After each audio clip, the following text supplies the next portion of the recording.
Hola, bienvenidos a Adictos a la Fisioterapia, el podcast que busca compartir ciencia, conocimiento y experiencias de grandes profesionales que revolucionan la fisioterapia. Rafa, bienvenido, un placer que hayas aceptado la invitación para el podcast y ya un adicto más. Muchas gracias a ti, Miguel. Ya soy adicto desde hace un tiempo, aunque no lo creas. Perfecto, Rafa, no, yo siempre lo he creído. Pues nada, vamos a ir empezando lo que es este episodio, que es acerca de la importancia del dolor en fisioterapia. Pero antes de tocar el tema, me gustaría que te presentaras, ¿no? Para la gente que todavía no te conozca, ¿quién es Rafael Ugarte? Bien, pues fisioterapeuta secas, ¿no? Sin mucho adorno.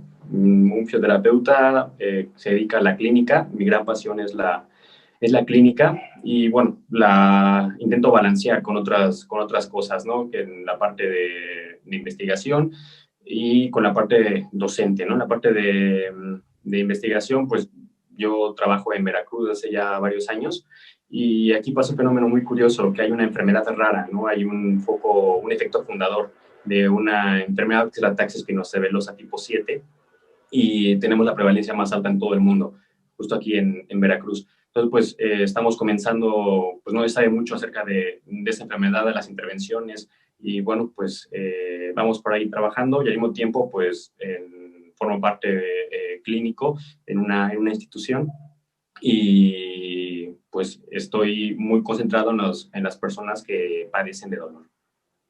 De lujo, Rafa. Pues vamos a ir iniciando el episodio y lo vamos a iniciar con una pregunta que muchos fisios nos llegamos a hacer, que es, ¿qué es el dolor y cuál ha sido ese marco histórico a través del tiempo? Bueno, ya empezamos con preguntas difíciles, Miguel, porque hay muchas acepciones de lo que es el dolor, ¿no? Tenemos la definición de diccionario, o la definición que todos aceptamos, por lo menos como profesionales de la salud, que es la de la IASP. Y es la que todo el mundo te dice cuando te da la ponencia, cuando sale el webinar, ¿no? Yo le llamo la definición de diccionario, que es como la RAE, ¿no? No porque esté en el diccionario quiere decir que es correcta o que deba usarse de ese modo. Es una definición complicada, ¿no? Y si me dices qué es, yo te diría que no lo sé, realmente no lo sé, pero con la misma seguridad te digo que creo que nadie lo sabe realmente. Podemos acercarnos un poquito más. Y en línea de esto, me parece también que no podemos hablar de que hay fisioterapeutas especialistas en dolor. No puedes ser especialista en un campo tan grande, tan multidisciplinar. Es como decir a lo mejor que eres especialista en el sufrimiento, en la existencia, ¿no? No pues desde un solo margen profesional como es la fisioterapia, ¿no? Entonces, definir el dolor, habría que preguntarse antes, pues, definirlo desde qué frente, porque hay una definición biológica, hay una definición antropológica, hay definición desde la sociología, una definición para la psicología, en fin, para cada ramo pues tendrá una definición que se acople a sus necesidades operativas y en este caso clínicas, ¿no? Entonces, en cuanto a qué sería dolor de la fisioterapia, pues normalmente tomamos la de la IASP, que nos habla de que pues, muchos dicen que es una experiencia desagradable, ¿no? Aquí habría que hacer un paréntesis porque, bueno, desagradable es que te corte tu novia, ¿no? Desagradable es perder tu chamba, desagradable es olvidar las llaves del coche o dejarlo mal estacionado, que te ponga una multa. Pero el dolor es algo más, ¿no? Necesita algo más de la desagradabilidad y necesita algo más que sea una mala experiencia para considerarse como tal. Y aunque la IAS contempla esta parte, no ingresa otros factores que también son importantes y que lo complementan. Pero hablaremos entonces de que es una experiencia desagradable que está asociado a un daño que es similar a lo que estaría asociado, ¿no? con un daño consumado o inminente o que se describe en términos de dicho daño. De lujo, Rafa. ¿Siempre se ha creído lo mismo acerca del dolor o cómo es que ha ido evolucionando todos estos conceptos y ahora que pues mucha gente llega a publicar del tema que la apasiona igual que a ti, llega a publicar tanto, pero siempre se ha creído esto o ha ido evolucionando el dolor? Ahora mismo tenemos un virus, ¿no? Aparte del COVID está el virus del del dolor está en el cerebro, ¿no? Y la gente aprovecha para comercializar con eso incluso, ¿no? Y es curioso, dice Marx que los extremos se tocan, ¿no? Y nosotros ahora decimos que el dolor viene provocado por el cerebro, que está en el cerebro, como si fuera un líquido, como si fuera una sustancia, ¿no? El dolor. Y esto creía Descartes, ¿no? Descartes fue el primero que lo describe, más o menos por eso, del siglo XVI, si no me equivoco, y él dice que el dolor está en el alma, ¿no? Para él, pues, te tienes este cuento dicotómico, ¿no? El dolor de Descartes, que después lo describen, que es la dualidad mente-cuerpo, ¿no? Que es muy distinto a lo que pasa lo que pasa en la mente, que sería algo extracorpóreo, ¿no? Propio del alma, y lo que sería el cuerpo, y son dos cosas, dos entidades completamente distintas. Descartes pues nos habla de esto, de que él hace una metáfora de una campana, ¿no? Que cuando se estimula un extremo de una cuerda, pues ese estímulo asciende hacia lo que sería el pivote de la campana, lo hace sonar y eso sería el dolor, ¿no? Y está esta dicotomía de que es del cuerpo y el alma, es a la que hemos vuelto a la actualidad, pero en vez de llamarle alma, ahora le llamamos cerebro, ¿no? Y pensamos que el dolor está en el cerebro y que es lo mismo que una sustancia. Pero entre Descartes y lo que hay ahora, es una mala interpretación, porque claro que eso tiene mucho que ver, pero no es realmente lo que se dice mucho esta frase de que el dolor está, el 100% de las veces decide el cerebro si algo debe doler o no, ¿no? Pero ¿quién dice esto, no? ¿En dónde está descrito? ¿En dónde está comprobado si esto es verdad? Entonces, tenemos frases pegajosas que se han aprovechado de este paradigma, que forman parte de una evolución muy amplia en dolor y comienza muy paulatinamente, ¿no? Desde Descartes, que es el primero que le da un significado científico, llega después algunas otras teorías, como la teoría de la intensidad, después la teoría de los patrones, es decir, hablan de que tenemos estímulos que no son nocivos, otros que sí lo son, después dicen, no tiene que ver con el tipo de estímulos, tiene que ver con la intensidad del estímulo para que esto sea así. Después llega algo más acercado a lo que nos dice Melzack y Wald, de que hay células especializadas, ¿no? Para que detectan esto y para cada una de otras sensaciones, reduciendo el dolor solamente al campo sensorial, ¿no? Sin contemplar otras cosas. Incluso Melzack y Wald, en su famosa teoría de la compuerta, que todo el mundo conoce porque todos nos llaman agentes físicos, también algo ahí que habría que poner a debate, se contempla esto, ¿no? El dolor simplemente como una experiencia sensorial. Después, Wald y Melzack, pues, dicen, ok, estamos un poquito equivocados, éramos un poquito reduccionistas, y establecen lo de la neuromatrix, ¿no? Y ya en este modelo ya se contemplan otras esferas, ya se contempla esferas emocionales, esferas cognitivas, y a partir de ahí hay un cambio radical, y comenzamos a contemplar ya el dolor no como un mecanismo sensorial, ni como exclusivamente biomédico, sino que lo ampliamos a un concepto de salud más amplio, en un sentido de la existencia del ser humano, ¿no? Y todas las esferas que lo envuelven.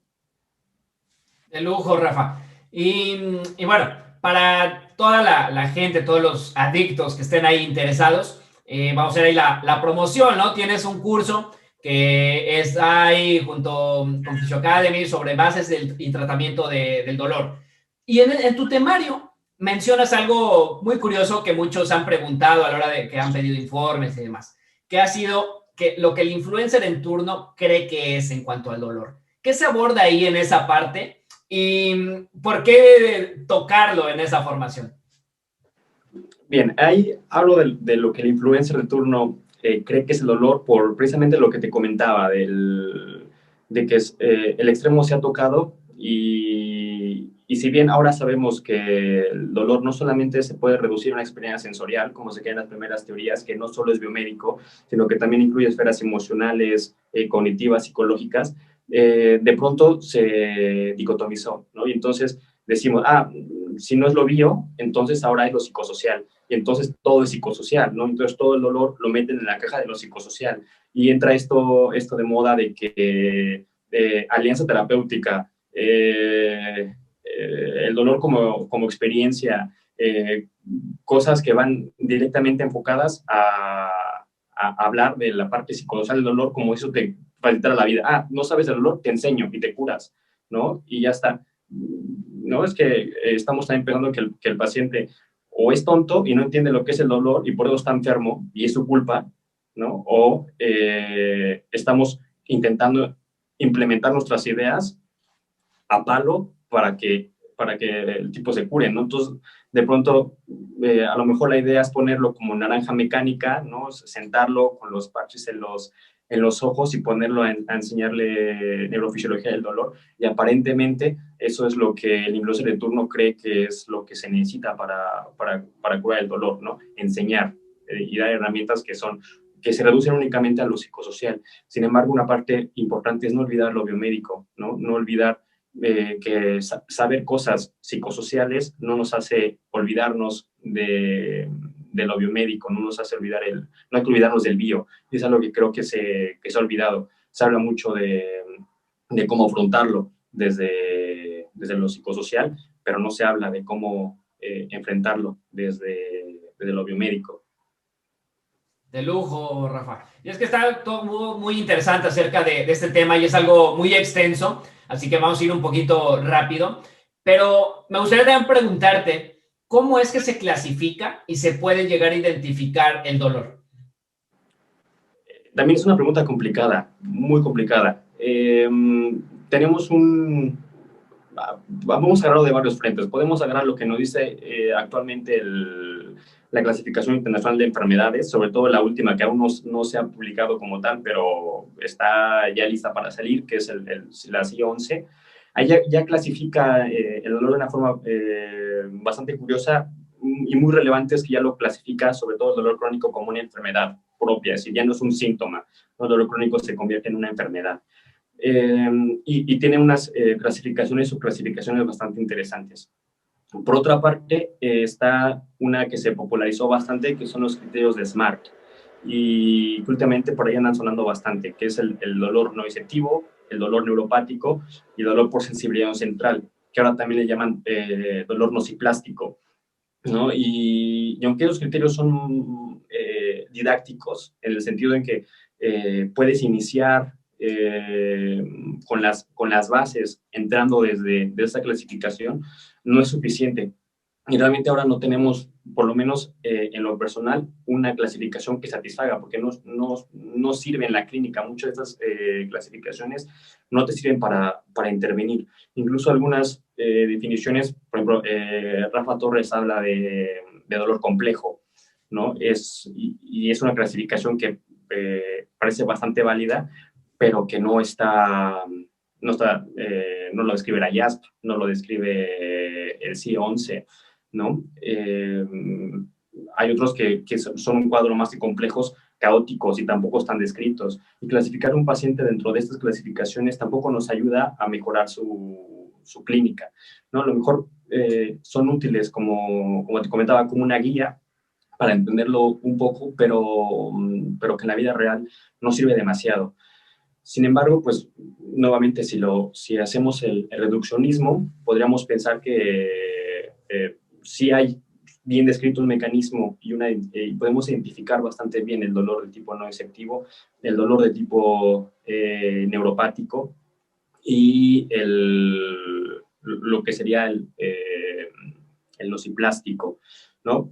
Sensibilidad central ya no lo ocupamos, el sensibilidad central es un fenómeno, ¿no? Que ocurre incluso en estadios agudos y que no está exento de presentarse también en otro tipo de dolor, como un dolor no disceptivo.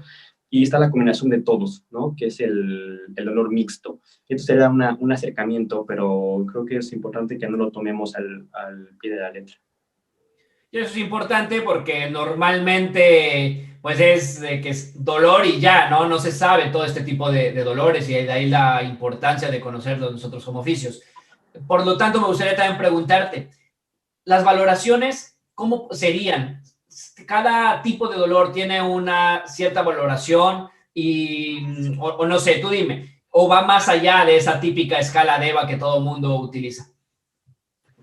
Ya, bueno, ahí la escala de EVA pues es una connotación curiosa, ¿no? Porque para empezar habría que plantearse si las escalas que utilizamos realmente miden lo que creemos que miden, ¿no? O si se usan para lo que nosotros las usamos. Ahora que mencionas EVA, por ejemplo, EVA se crea después de la guerra, como por eso de 1920, 1921, y lo utilizan para medir dolor en sujetos de urgencias que no pueden hablar en el idioma del evaluador.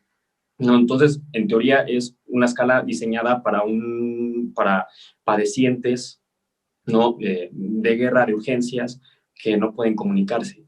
Y nosotros no lo ocupamos con ese fin, nosotros lo ocupamos para cuantificar el dolor.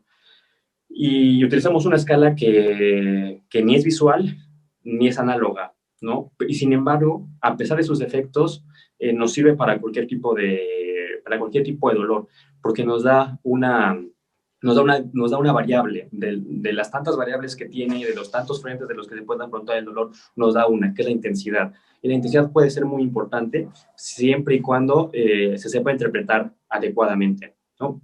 Y también que sepas tú identificar, pues, qué es lo que interpreta el paciente cuando te dice un número.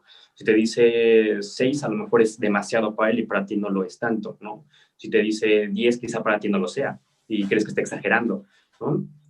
Hay que tomar en cuenta esas connotaciones.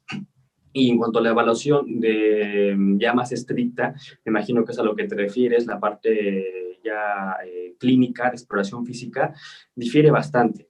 Difiere bastante tanto en las escalas que se pueden utilizar como en la exploración física que vas a requerir. Sin embargo, como te comentaba, es difícil decir este cuadro clínico es 100% esto, ¿no? Frecuentemente se concatenan, pero sí puede establecer a partir de tu anamnesis, muy importante, y tu exploración física, una priorización, una jerarquización, ¿no? Que te diga qué tipo de dolor es el que está predominando y actuar en consecuencia. ¿Y existe alguna otra manera para poder llegar a medir el dolor y tener algo cuantificable y más objetivo? Ya, es complicado porque no existe una medida biológica, ¿no? No puedes establecer marcadores biológicos para objetivar el dolor. La mayoría bueno, por no decir todos, las herramientas con las que contamos se basan en lo subjetivo. De aquí que se hagan algunas frases también muy pegajosas, como esa de que el dolor es todo aquello que el paciente dice, ¿no? Cuando te lo dice, ¿no? Si tú tiene dolor sí o sí, y no puedes dudar de él, porque no hay manera de tumbar esa afirmación. Sin embargo, sí podemos establecer criterios, si bien no son objetivos porque tienen un gran margen de error, sí son más o menos fiables para poder cuantificarlos. Perfecto, Rafa. Mencionaste hace rato esa parte de la alianza terapéutica. ¿Qué importancia crees que tenga durante el tratamiento del dolor? Mucha, porque un gran porcentaje de nuestras intervenciones son de efectos inespecíficos, ¿no? Esto quiere decir que influyen factores contextuales de una manera muy grande. Y es importante que el sujeto tenga confianza en ti, ¿no? Y tenga confianza en la terapia. Esto es importante, pero con sus matices, porque esto también explica por qué las pseudociencias y por qué los charlatanes y por qué los que venden humo venden y recuperan, ¿no? Y tienen casos de éxito. Por eso hay pacientes complejos que se curan yendo al osteópata o que se curan con terapias alternativas, homeopatía, acupuntura, lo que sea, ¿no? O si el fisio es muy malo, el paciente sale, ¿no? Otra cosa es que el dolor crónico, pues también, si el dolor se clasifica como una enfermedad, tiene una historia natural. Entonces es normal que algún porcentaje de sus pacientes se curen de manera espontánea y no requieran ninguna intervención, ¿no? Y bueno, la alianza terapéutica nos ayuda a favorecer este efecto no controlado, este efecto contextual, pero no implica otras cosas, ¿no? De lujo, Rafa. Sabemos que no eres tan amante ni de la terapia manual ni de los agentes físicos, pero ¿tú crees que juegan un rol indispensable o importante en este tratamiento, o son válidos en el tratamiento del dolor, o te irías por otro camino? La terapia manual me parece interesante y me parece que puede ser prometedora si ajustamos el discurso, ¿no? Es decir, si quitamos el discurso estructural, lo que es este discurso de la recolocación, el discurso bueno, lo del clásico terapeuta manual, ¿no? Lo que nos enseñaron de lo que era la terapia manual.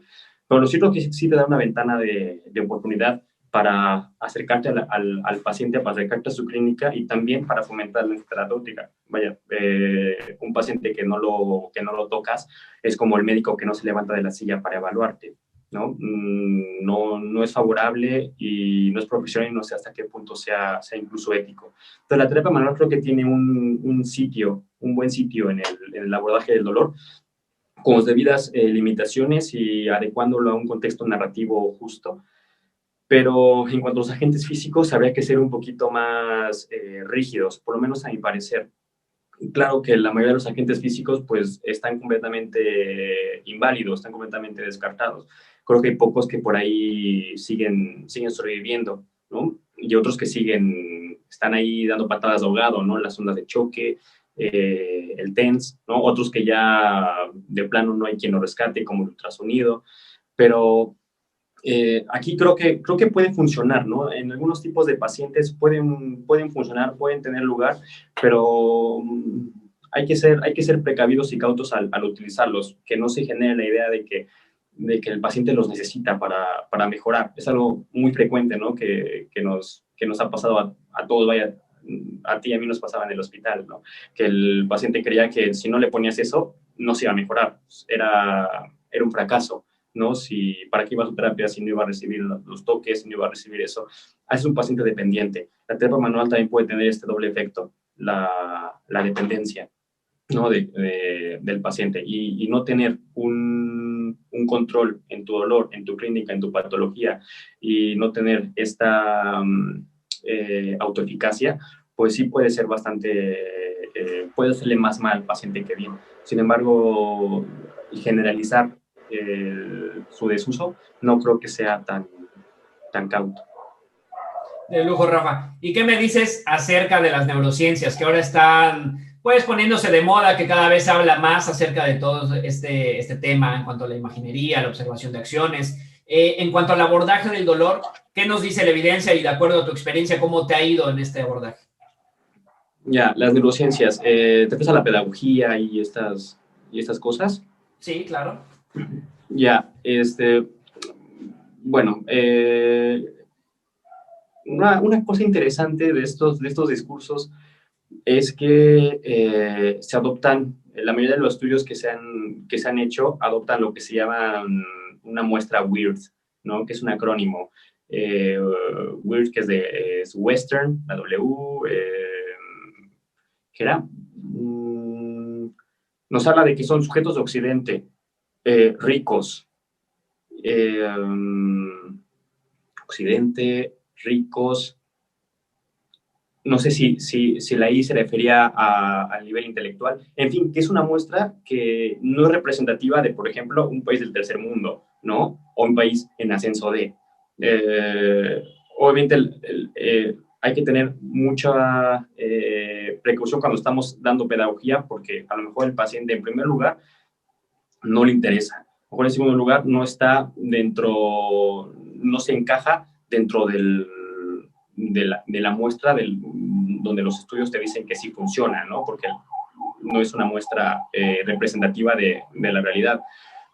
Y el otro punto que te comentaba, de que no sé hasta qué punto no estás imponiendo tus ideas y funcionen. Claro que la neurociencia es un punto muy clave en el abordaje del dolor, pero es como decir que la pintura es un abordaje muy clave para un cuadro, ¿no? Es necesario, ¿no? Pero no va a ser suficiente ni nos marca todo el panorama en su conjunto. Y, ok, entiendo que a lo mejor la pedagogía del dolor puede funcionar mucho en Australia, ¿no? Pero dime tú si en México, en la Sierra Norte, puede funcionar. Claro, siempre será importante el contexto, ¿no? Y saber sobre todo cómo, cuándo, en dónde aplicarlo. Y pues ya para ir finalizando, Rafa, la verdad es que es un tema muy extenso, pero ya no vamos a profundizar tanto, pues principalmente para que quien le interese todo este tema, está tu formación de la cual vamos a hablar ahora en un momento, pero ya de una manera de resumen, ¿cuáles tú crees que sean los 5 puntos más importantes en el abordaje del dolor? Uf. Es importante la autoeficacia, ¿no? Generar también que el paciente no sea dependiente. Alejarlo también de lo pasivo y sobre todo alejarlo de las terapias milagrosas, esos que te prometen tener una cura y sobre todo hacerla rápida y el compromiso que tenga la persona, ¿no? Y también que tenga el propio terapeuta, porque los que hemos tratado pacientes con dolor y pacientes con dolor de tipo muy complejo, sabemos que no solamente es un compromiso del paciente, sino es un gran reto también para el propio terapeuta que lo está atendiendo, es un reto para ambos, que va en ambas direcciones. Y creo que esos son los 5 puntos. De lujo, Rafa. Pues ya de una manera final, siempre le hago unas preguntas a los invitados al podcast. Entonces, la primera pregunta que te haría sería, ¿cuál es ese libro de fisioterapia que recomendarías y por qué? Es indispensable, que no puede faltar. Bueno, yo pondría el H. Pain de Louis Gifford, ¿no? Me parece que es esencial. Lamentablemente creo que hasta el día de hoy no está nada traducido, ¿no? Lo puede leer solamente en su idioma original, pero me parece que todo fisioterapeuta debe conocer y leer al menos una vez a Louis Gifford, ¿no? Y de ahí, pues, el Explain Pain, ¿no? De Lorimer Mosley y David Butler. De lujo, Rafa. ¿Qué momento ha marcado tu vida profesional hasta el día de hoy? Sí, un momento que haya cambiado tu vida. Pues solamente solo pienso en los fracasos, ¿no? En el paciente con dolor que jamás salió, en el que hice todo lo posible porque se recuperará y no sucedió, ¿no? Uno realmente aprende más de esos casos y de los fracasos que de los de éxito. El fracaso es didáctico, ¿no? Y en ese sentido, pues esto marca mucho, marca mucho mi experiencia profesional, porque surge la pregunta, ¿qué hice mal? ¿No? ¿Por qué no mejoró? ¿Qué pude haber hecho? Pasan los años, a veces es más justo, y pasan los meses y dices, debe haber hecho esto, no, pude haber hecho esto. Pero hay veces que siguen pasando los años y sigues sin saber qué pudiste haber hecho, ¿no? Y eso a mí me marca mucho porque es lo que me marca el camino. Claro, sin duda, totalmente de acuerdo contigo en esa parte, ¿no? Siempre es aprendizaje toda esta parte de los fracasos y errores. Y como una última pregunta, Rafa, si tú fueras el host de este podcast, ¿qué te preguntarías? ¿Volvería a estudiar fisioterapia? ¿Y qué te responderías? Que no. ¿Por qué? Porque veo la fisioterapia como este pasaje bíblico del libro de Job, ¿no? Que es un camino de dolor para probar la fe, ¿no? Y que es un camino, hablando de dolor, es un camino doloroso, ¿no? Y precisamente y muy debido a que no tenemos las condiciones más favorables actualmente, por lo menos en el país, en muchas partes del mundo, para ejercer una fisioterapia con dignidad, ¿no? Y fisioterapia con dignidad ya no me refiero tanto incluso a la parte económica, que también es muy mala, sino a la parte profesional, donde puedas ejercer con total libertad y ejercer un ejercicio profesional que sea digno de poder llamarse fisioterapeuta. Espero que algún día me pueda volver a hacer la pregunta y te pueda decir que sí.